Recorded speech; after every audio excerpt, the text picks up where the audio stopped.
तो सज्जनों ते मित्रों फैसलाबाद ਦੇ ਵਿੱਚ ਬੜਾ ਅਫਸੋਸਨਾਕ ਵਾਕਿਆ ਪੇਸ਼ ਆ ਗਿਆ ਹੈ ਕਿ ਲੜਕੀ ਨੇ ਦੋਸਤੀ ਤੋਂ ਇਨਕਾਰ ਕੀਤਾ, ਉਹਦੇ ਬਦਲੇ ਵਿੱਚ ਜਨਾਬ ਲੜਕੀ ਨੂੰ ਕਤਲ ਕਰ ਦਿੱਤਾ ਗਿਆ। ਵਾਕਿਆ ਕਿਸ ਤਰ੍ਹਾਂ ਪੇਸ਼ ਆਂਦਾ ਹੈ ਔਰ ਕਿਉਂ ਇੱਕ ਲੜਕੀ ਨੂੰ ਸਰੇਆਮ ਗੋਲੀਆਂ ਮਾਰ ਕੇ ਕਤਲ ਕਰ ਦਿੱਤਾ ਜਾਂਦਾ ਹੈ। ਥਾਣਾ ਫੈਕਟਰੀ ਏਰੀਆ ਦਾ ਇਲਾਕਾ ਹੈ। ਪ੍ਰਤਾਪ ਨਗਰ ਦੀ ਰਹਿਣ ਵਾਲੀ 10 ਨੰਬਰ ਗਲੀ ਦੇ ਵਿੱਚ ਰਹਿਣ ਵਾਲੀ ਲੜਕੀ ਜਿਹੜੀ ਕਿ ਟਿਊਸ਼ਨ ਪੜ੍ਹਾਉਣ ਵਾਸਤੇ 11 ਨੰਬਰ ਗਲੀ ਦੇ ਵਿੱਚ ਜਾਂਦੀ ਸੀ, रूटीन ਨਾਲ ਜਾਂਦੀ ਸੀ ਔਰ ਉੱਥੇ ਇੱਕ ਉਬਾਸ਼ ਲੜਕਾ ਜਿਹੜਾ ਕਿ ਆਏ ਰੋਜ਼ ਲੜਕੀ ਨੂੰ ਛੇੜਦਾ ਸੀ, ਆਏ ਰੋਜ਼ ਉਹਨੂੰ ਤੰਗ ਕਰਦਾ ਸੀ, ਮੇਰੇ ਨਾਲ ਦੋਸਤੀ ਕਰ, ਮੇਰੇ ਨਾਲ ਗੱਲਬਾਤ ਕਰ।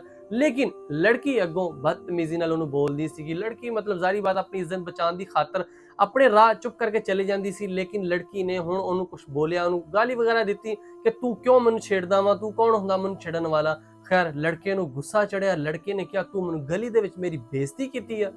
ਜਨਾਬ ਲੜਕੇ ਨੇ ਲਿਆਂਦਾ ਪਿਸਟਲ ਲਿਆ ਕੇ ਜਨਾਬ ਉਹਨੇ ਸਿੱਧੀਆਂ ਗੋਲੀਆਂ ਚਲਾ ਦਿੱਤੀਆਂ, ਜਿਹਦੇ ਵਿੱਚ ਇੱਕ ਲੜਕੀ ਦੇ ਗਰਦਨ ਵਿੱਚ ਗੋਲੀ ਲੱਗੀ ਔਰ ਇੱਕ ਉਹਦੇ ਬਾਜ਼ੂ ਦੇ ਵਿੱਚ ਗੋਲੀ ਲੱਗੀ, ਜਿਹੜੀ ਮੌਕੇ ਤੇ ਹੀ ਜਾਨ ਬਹਕ ਹੋ ਗਈ।